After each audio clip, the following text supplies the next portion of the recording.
Hello, Pilates for the people. I'm Mariusz. I'm Emma. And this is Juniper. Let's address the word crunches.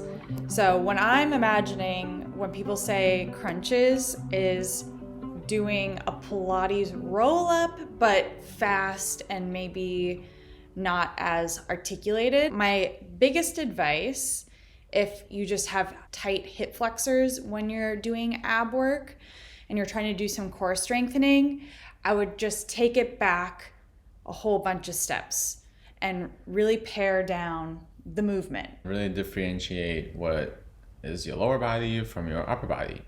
What is your lower body doing while your upper body is curling forward or crunching? How come your hips are super tight while you're crunching? Can you maybe relax the hips a little bit or find a visualization that can help you? If you're trying to do a core exercise, you first and foremost want to make sure you're engaging your core in a balanced way and you're not overusing certain areas of your pelvic floor and you're not overusing the more superficial layers of your abs. You're using instead deeper layers of your core so that you're able to not only lengthen your spine and prevent more compression, because when you're engaging your transverse in a deep way, the muscles actually widen out, and that spaciousness that you create with the widening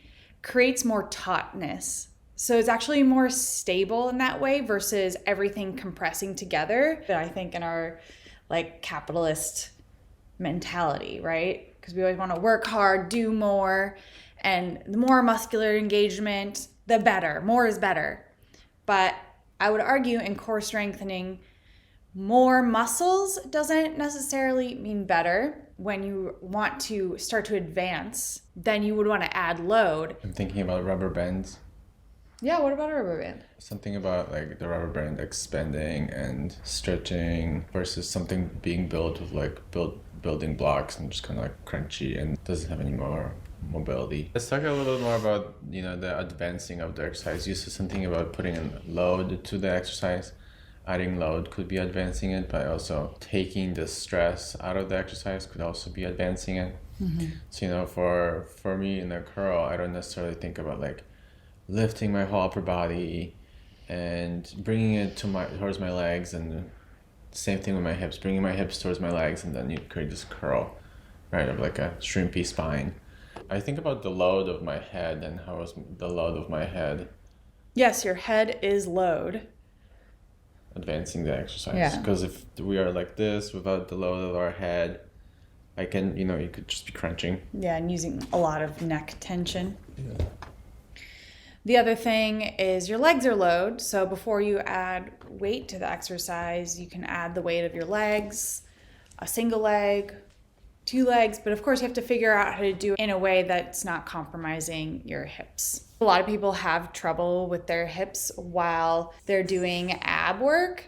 A lot of those things manifest as tight hips, tight psoas, hip flexors, abs are pushing out instead of drawing in, lower back discomfort, tight neck, not much articulation or thoracic movement, not being able to breathe deeply while you're doing ab work, restricted shoulder mobility. So these are all things that kind of come into play when you're doing core work and you're trying to figure out what works best for you. We go into this deeper in our blog. In that blog, you can find access to our 5-day newsletter course, and you get a 10-minute how to engage your core exercise every day for 5 days. And I highly recommend, if you're really curious on if you're engaging your core or you're feeling like you just never really felt that you're engaging your core. I know I was for a long time, longer than I would like to admit, I was not engaging my core. And for some people that might not be a big deal, but for others that might be a big deal. So if you are feeling called to learn more about how to engage your core, I definitely recommend that course. We practice plank as well. Is it the one relax to re-engage one? Relax to re-engage. So relax to re-engage, you guys. Relax to re-engage. Ready for a walk? Let's do it.